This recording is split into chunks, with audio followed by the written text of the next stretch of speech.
السلام علیکم جی، تو یہ ہے داستان یقین episode number 1 by Muniba Khalil. So let start the episode. نہیں، میں نہیں جاؤں گی، چھوڑو مجھے. میں نے کہا چھوڑو. کون ہو تم؟ میں نہیں جاؤں گی یہاں، چھوڑو مجھے. یہ نقاب پوش اسے کہاں لے جا رہا تھا؟ یہ کیسا محل تھا جو کالی رات میں بھی سونے کی طرح چمک رہا تھا، اور محل کے آس پاس کی جگہ بہت مختلف تھی، ایسا جیسا اس دنیا کا نہ ہو، بہت الگ، جیسے پہلے کہیں نہ دیکھا ہو، اور جس کے پاس موجود درخت اور پھول جیسے سونے چاندی اور ہیرے جواہرات کے بنے ہوں. اس کے پاس کچھ تھا سفید سا، جیسے چاند کی چاندنی، یا پھر اس سے بھی زیادہ سفید. اور تبھی اس کا دھیان اس نقاب پوش کی آنکھوں کی طرف گیا، جو بہت مختلف تھی. کچھ تھا ان میں، مگر کیا؟ کچھ بہت مختلف. اور ایسی آنکھیں اس نے پہلے کسی کی نہیں دیکھی تھی. اس نے محسوس کیا کوئی اسے جھنجھوڑ رہا ہے، وہ بھی کافی زور زور سے. اور اچانک اس کی آنکھ کھل گئی. وہ تو اپنے کمرے میں ہی تھی، مگر یہ خواب اس کا پیچھا نہیں چھوڑتا تھا. اور اس کے پاس ہی منہا کھڑی تھی، جو کہ بار بار پوچھ رہی تھی، ماسی آپ ٹھیک ہو؟ ماسی کیا ہوا ہے آپ کو؟ آپ چیخ کیوں رہی تھی؟ میں ٹھیک ہوں میرا بچہ، آپ ادھر سو جاؤ، صبح اسکول بھی تو جانا ہے آپ کو، آ جاؤ میرا بچہ. اور اس نے منہا کو اپنے پاس ہی گلے لگا کے سلا دیا، اور خود اس خواب کے بارے میں سوچنے لگی، جو کہ بہت عجیب تھا. پھر اسی دوران اسے کہیں دور سے فجر کی اذان کی آواز آنے لگی. وہ اٹھ بیٹھی اور صبح کی تازہ ہوا کے لیے باہر گارڈن میں آ گئی، جو کہ اس کی ماں کی پسند کا بنایا گیا تھا.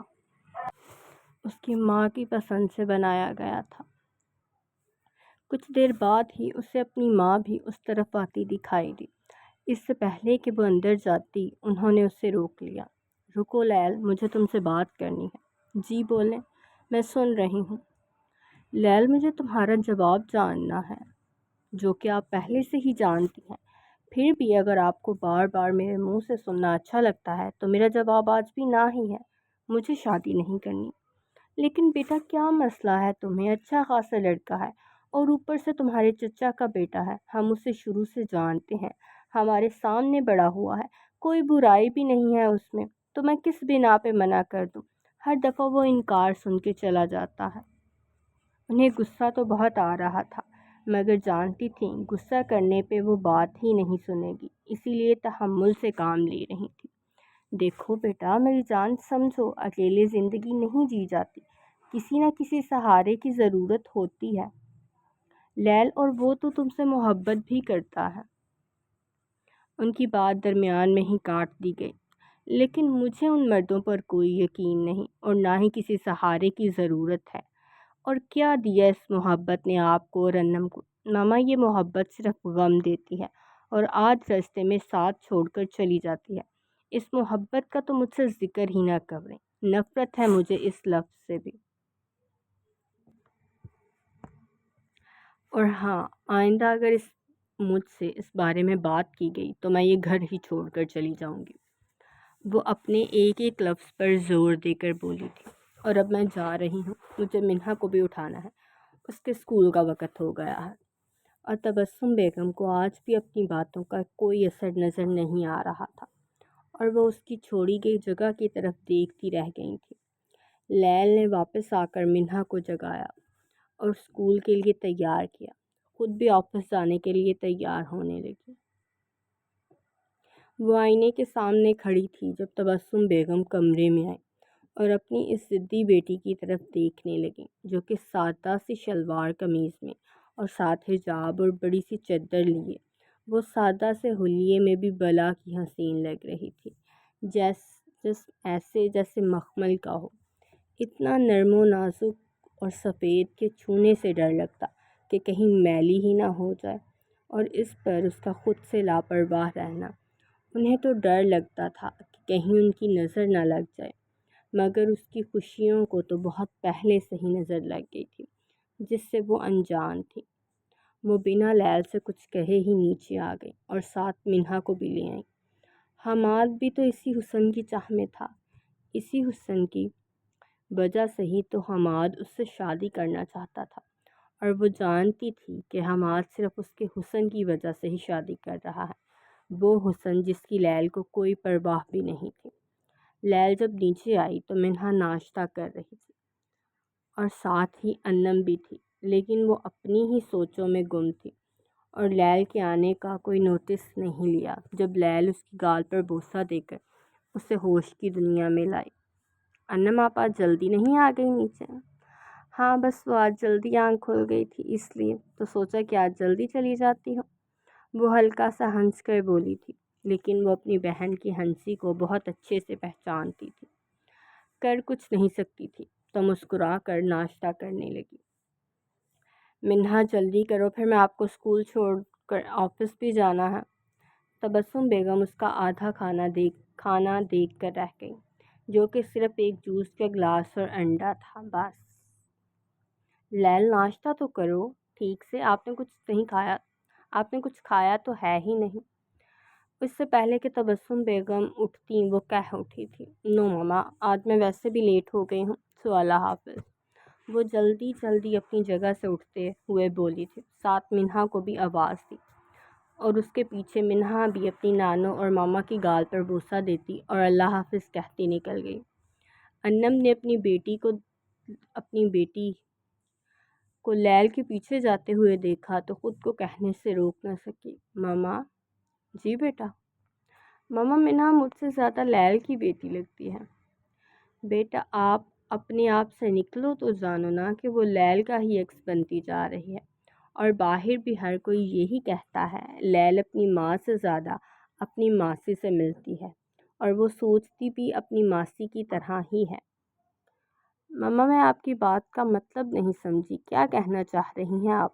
اور منہا کی سوچ میں کیا برائی ہے؟ کچھ دن پہلے کی بات ہے کہ منہا میرے پاس سونا چاہتی تھی، تو میں نے کہا ٹھیک ہے سو جاؤ۔ منہا، میں آپ کو کہانی سناؤں؟ جی نانو، سنائے نا۔ تو میں آپ کو سنڈریلا کی کہانی سناؤں، جس کو ایک شہزادہ اس کی ظالم ماں سے نجات دلواتا ہے۔ منہا، جو کہ کہانی شروع ہونے کا انتظار کر رہی تھی، اپنی نانو کی بات سن کر چپ نہ رہ سکی۔ نانو، یہ ہر شہزادی کو بچانے شہزادہ کیوں آتا ہے؟ ماسی کہتی ہیں، جب ہم مشکل میں ہوتے ہیں تو کوئی نہیں آتا، ہمیں اپنے لیے خود ہی کچھ کرنا پڑتا ہے، اور کوئی شہزادہ نہیں ہوتا، صرف درندے ہوتے ہیں جو شہزادی کو نوچ کر کھا جاتے ہیں، اور وہ آخر وقت تک بس شہزادے کا انتظار کرتی رہ جاتی ہے۔ تبسم بیگم نے منہا کی طرف غور سے دیکھا تھا، جو اتنی گہری بات صرف ایک عام سی بات سمجھ کر کہہ گئی تھی، اور دوسرا دھیان ان کا دروازے میں کھڑی لیل پر گیا تھا۔ ماما، میں نے آپ کو کتنی دفعہ کہا ہے، اسے شہزادے کے خواب مت دکھائیں جن کے ٹوٹنے پر وہ خود بھی ٹوٹ جائے، اور پھر ساری زندگی میں سوائے رونے کے اور کچھ نہ کر سکے۔ منہا، ادھر آؤ اور آپ ماسی پاس، ہم اپنے روم میں چلتے ہیں۔ تبسم کو ذرا خفگی سے کہتے ہوئے اس نے منہا کو پیار سے اپنے پاس بلایا تھا، جو کہ فوراً اٹھ کے آ گئی تھی۔ وہ اسے لے کر اپنے کمرے میں چلی گئی، پیچھے تبسم اکیلی رہ گئی تھی اپنی سوچوں کے ساتھ۔ تبسم نے چونک کر انم کی طرف دیکھا تھا، جو ان کو حال میں کھینچ رہی تھی۔ ماما، آپ کہاں کھو گئی تھی؟ فکر نہ کریں۔ کہاں کھو گئی تھی؟ فکر نہ کریں، میں خود منہا کو لیل کی طرح ہی دیکھنا چاہتی ہوں، جسے کسی شہزادی کا انتظار نہ ہو، اور نہ ہی خود کو کوئی شہزادی کی طرح سمجھے۔ انم، تم تو ایسی باتیں نہ کرو، میرا دل دہل جاتا ہے ایسی باتیں سن کر۔ ماما، اس کا دل ہی تو بچانا چاہتی ہوں میں، کیونکہ میں نے دل لگانے کی سزا سہی ہے۔ اب میں اپنی بیٹی کو تو دل کو کبھی بھی محبت کا درس نہیں دوں گی، چاہے میں لیل کی طرح بابا اور اس سے محبت نہیں کر سکی۔ چلیں آپ آرام کر لیں، میں صفائی کر لوں، صبح کی اٹھی ہوئی ہیں آپ، اور اوپر سے آپ کی طبیعت بھی ٹھیک نہیں لگ رہی ہے۔ اچھا، میں جا رہی ہوں، تم دونوں بہنیں تو میری سمجھ سے باہر ہو، پتہ نہیں کیا چاہتی ہو۔ کچھ نہیں چاہتی ہم ماما، اس نے ہلکی سی مسکان سے ان کو مطمئن کرنا چاہا، جس میں وہ کامیاب ہوئی تھی یا نہیں وہ نہیں جانتی تھی۔ تبسم آرام کرنے چلے گئی، اور وہ کسی گہری سوچ میں گم برتن اٹھانے لگی تھی۔ لیل منہا کو سکول چھوڑ خود آفس آ گئی تھی، جہاں اسے سامنے ہی منسا نظر آ گئی جس سے وہ مجبوراً ملی تھی۔ ہائے لیلا، کیسی ہو؟ آج کچھ لیٹ نہیں ہو گئے تم؟ گھر میں تو اب ٹھیک تھا نا؟ تمہیں تو کچھ نہیں تھا ہوا؟ منسا نے ملتے ہی اس پر سوالوں کی بوچھاڑ شروع کر دی تھی جن سے اسے چڑ تھی، اور وہ لیل کو پیار سے یا چڑھانے کے لیے لیلا کہہ کے بلاتی تھی، جس پر بعض دفعہ تو اسے غصہ آ جاتا تھا اور کبھی وہ اگنور کر دیتی تھی، جیسے کہ ابھی۔ السلام علیکم۔ اوہ سوری، وعلیکم السلام ورحمۃ اللہ وبرکاتہ۔ اب بتاؤ تم ٹھیک ہو نا؟ وہ ایک دفعہ پھر شروع ہو گئی تھی، جسے لیل اگنور کرتے آگے چلی گئی۔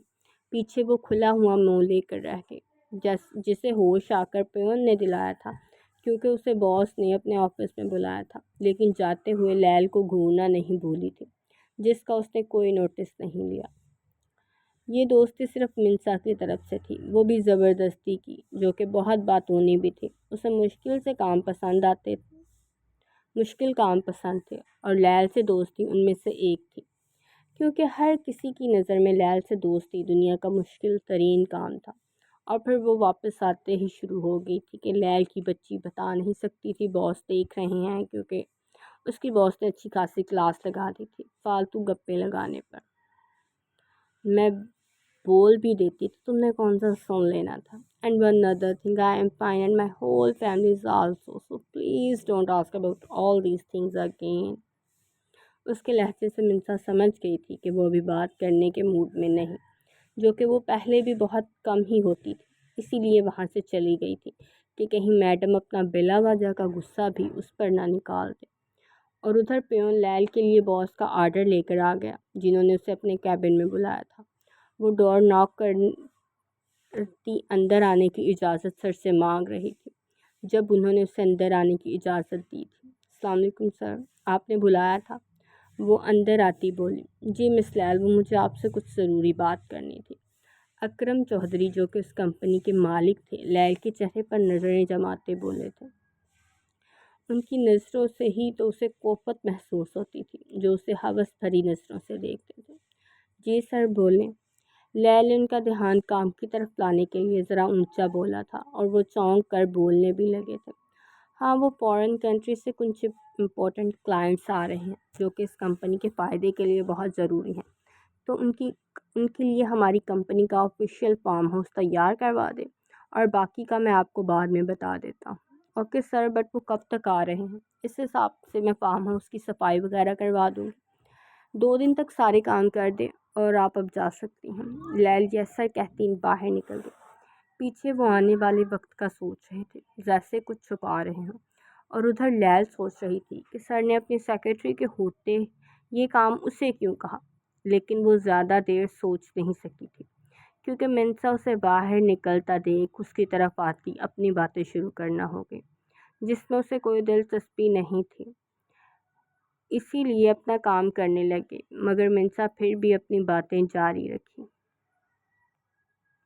لیل نے اپنا کام ختم کر لیا تھا، وہ منسا کا انتظار کر رہی تھی کہ وہ واش روم سے واپس آئے اور وہ دونوں نکلے، کیونکہ منسا کے گھر رستے میں تھا، اور وہ منہا کو اسکول سے ساتھ لے کر منسا کو اس کے گھر ڈراپ کر دیتی تھی۔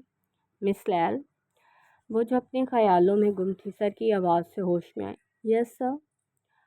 اب گئی نہیں ابھی تک؟ باقی سارا اسٹاف جا چکا ہے؟ جی سر، وہ جانے لگی تھی، وہ بس منسا کا انتظار کر رہی تھی۔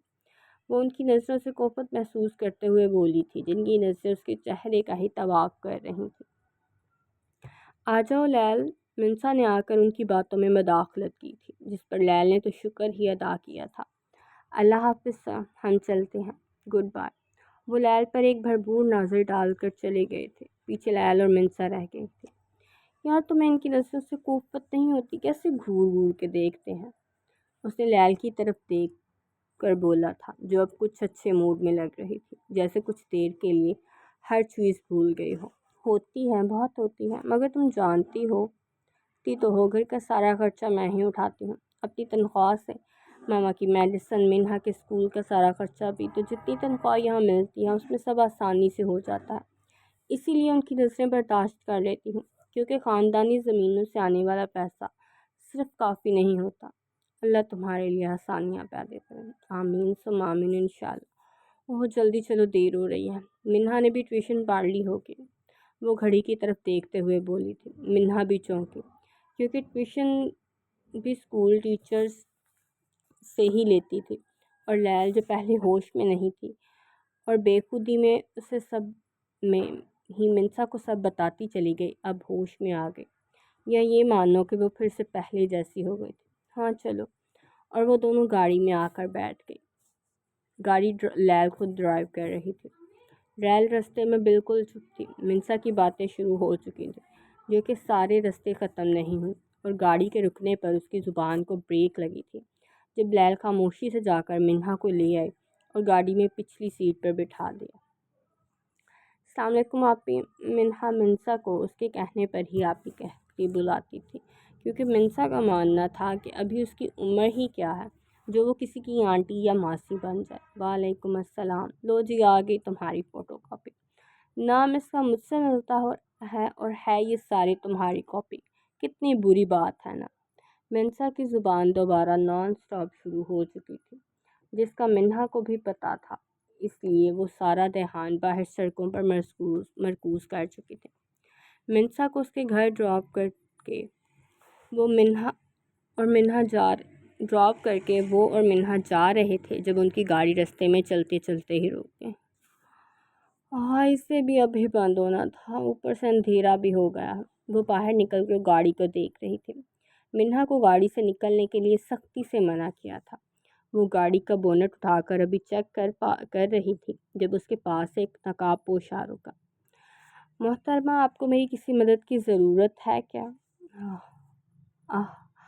وہ تو اپنے دھیان گاڑی چلا کر رہی تھی، اتنے پاس سے آواز سن کر ایک دفعہ اچھل کے رہ گئی، جہاں مکمل بلیک پینٹ شرٹ پہ بلیک ہوڈی پہنے، جس کی وجہ سے اس کی آنکھیں نظر نہیں آ رہی تھیں، ایک نقاب پوش کھڑا تھا۔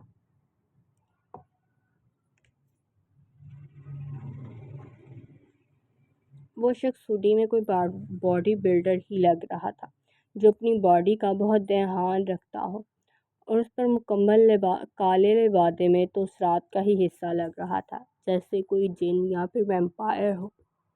مگر لیل اس دورانیے سے نکل آئی تھی جب جنوں یا ویمپائر سے ڈر لگتا ہو، کیونکہ وہ جانتی تھی یہ سب سے زیادہ درندگی تو انسان میں ہے، نہ کہ کسی جن یا ویمپائر میں۔ محترمہ، کچھ پوچھا ہے آپ سے؟ وہ نقاب پوش بھی مسلسل اس کی نظریں اس کی طرف غور سے دیکھنا محسوس کر چکا تھا، اسی لیے ہوش چلانے کے لیے ذرا زور سے بولا، ورنہ ان آنکھوں کو تو وہ چاروں پہر خود کی طرف محسوس کرنا چاہتا تھا۔ لیل جو اس نقاب پوش کو ہی غور سے دیکھ رہی تھی، اس کے دوبارہ پکارنے پر ہوش میں آئی۔ جی نہیں، مجھے کسی بھی مدد کی ضرورت نہیں، میں اپنے لیے اکیلی ہی کافی ہوں۔ آپ اپنی یہ مدد کسی اور کے لیے رکھیں جس کو اس کی ضرورت ہو۔ دیکھیں، آپ کو اس وقت میری مدد کی ضرورت ہے، چاہے آپ مانیں یا نہ مانیں، آپ اکیلی نہیں ہیں، آپ کے ساتھ ایک بچی بھی ہے، اس کا ہی خیال کر لیں۔ اور مجھے اس دنیا کے زیادہ تر مردوں کی طرح عورت کے جسم میں کوئی بھوک نہیں، ویسے بھی سارے مرد برابر نہیں ہوتے۔ وہ اپنی محترمہ کو آج بھی مرد کی طرف سے بے یقین دیکھ کر صرف تکلیف ہی محسوس کر سکا تھا۔ اگر آپ کو اتنا شوق ہے تو دیکھ لیں، لیل پیچھے ہوتے ہوئے بولی تھی، کیونکہ اسے اس نقاب پوش کے لہجے میں کسی قسم کی بناوٹ اور ہوس محسوس نہیں ہو رہی تھی۔ اور دنیا میں اچھے لوگ بھی ہوتے ہیں، یہ تو لیل کا بھی ماننا تھا۔ یہ الگ بات تھی اس کے حصے میں صرف مفاد پرست مرد ہی آئے تھے۔ لے جی، ہو گئی آپ کی گاڑی ٹھیک، اب چلا کر چیک کر سکتی ہیں۔ لیل کی گاڑی سٹارٹ کرنے پر وہ نقاب پوش گاڑی کے مرر کے پاس آیا تھا، جس پر لیل نے بغیر مسکرائے شکریہ کہا، جو اس نقاب پوش نے سر کے خم سے قبول کیا۔ ایک بات کہنی تھی، اپنا سارا دھیان ایک ہی مسئلے پر رکھنے کے بجائے آس پاس بھی رکھا کریں، کیا پتہ کب کیا ہو جائے اور کہاں سے کیا نکل آئے اور آپ دیکھتی رہ جائیں، اسی لیے چوکنا رہا کریں آس پاس سے، آپ کے لیے بھی فائدہ مند ہوگا۔ ویسے محترمہ، ایک اور بات کہوں گا کہ کسی کی باتوں میں آ کر اس پر اتنی جلدی اعتبار نہیں کرتے، بلکہ آس پاس بھی دھیان دیا کریں۔ اکثر ہمارے پاس بھی بہت سے درندے ہوتے ہیں اور اکثر تو مددگار ہی درندہ نکل آتا ہے جنہیں ہم محسوس ہی نہیں کر پاتے۔ اور ویسے اکثر لوگ باتوں سے ہی تو بازی پلٹ دیتے ہیں، دل میں جگہ بناتے ہیں اور پھر اسی دل کو ناکارہ کر جاتے ہیں۔ اس کے لیے بھی محتاط رہا کریں۔ اللہ حافظ، چلتا ہوں، پھر ملاقات ہوگی۔ کہتے ہی وہ نکل گیا۔ لیل اس کی بات کی گہرائیوں کو اچھے سے سمجھ گئی تھی۔ وہ نقاب پوش کس طرف اشارہ کر رہا تھا جب اس کا سارا دھیان گاڑی ٹھیک کرنے پر تھا اور وہ نقاب پوش اچانک نمودار ہوا، اور دوسرا جب وہ اسے گاڑی ٹھیک کرتا دیکھ خود گاڑی میں آ کر بیٹھ گئی تھی۔ لیل کو اس کی تیسری بات کی گہرائی کا علم اچھے سے تھا، کیونکہ وہ یہ ضرور سمجھ رہی تھی اس نقاب پوش نے یہ کیوں کہا کہ پھر ملتے ہیں، اور اس کی آواز بھی کہیں سنی ہوئی لگ رہی تھی۔ لیکن پھر منہا کو کسمساتے دیکھ، جو کہ اس کی گاڑی میں واپس آ کر بیٹھنے سے پہلے کی سو گئی تھی، اس لیے اس نے سب سوچوں سے کو پھر کسی وقت کے لیے چھوڑ کر گھر کی راہ گاڑی بڑھائی تھی۔ گاڑی کے جاتے ہی وہ نقاب پوش درخت کے پاس سے باہر نکل آیا تھا اور مسکراتے آنکھیں اس گاڑی کے پیچھے تھیں، جس کے جاتے ہی اس نے اپنا نقاب اتار لیا تھا اور لب بس ایک ہی جملہ گنگنا رہے تھے، "You are just mine, mine, just mine, just mine"۔ جی تو یہ تھا ایپیسوڈ نمبر 1۔ تو کچھ لوگ جو تھے وہ وائلڈ کنگ کا فرسٹ پارٹ لائک کے داستانی یقین پڑھنے میں انٹرسٹڈ تھے، تو جسٹ بیکاز کہ جنہوں نے شروع سے ناول پڑھا ہے انہیں یاد ہوگا کہ اس کے فرسٹ 5 ایپیسوڈز جو تھے وہ کمپیوٹر سے اسکرین لائک لیپ ٹاپ اسکرین جو ہوتی ہے اس سے ریکارڈڈ کیے گئے تھے، تو اس وجہ سے ایک تو وہ صاف نظر نہیں آ رہا، دوسرا لائک سم اسٹوریز لائک کچھ سمجھ نہیں آ رہا تھا، اور وہاں پہ I think so back ground noise بھی بہت زیادہ، تو اس وجہ سے میں نے یہ والا ایپیسوڈ لائک تھوڑا فاسٹ میں ریکارڈ کر کے، ایپیسوڈ اتنا ہی لمبا ہے آئی تھنک، لیکن مسئلہ یہ تھا کہ یہ میں نے اب موبائل سے اسکرین ریکارڈنگ کر لی ہے، تو اس لیے یہ آپ کو ایک تو آسانی سے پتہ بھی چل جائے گا، اور دوسرا جنہوں نے پڑھنا ہوگا ان کے لیے بھی ایزی رہے گا، تو just wait for the episode. Take care of yourself and Allah Hafiz. Then please also subscribe and share my YouTube channel with your fellows and with your friends. And Allah Hafiz.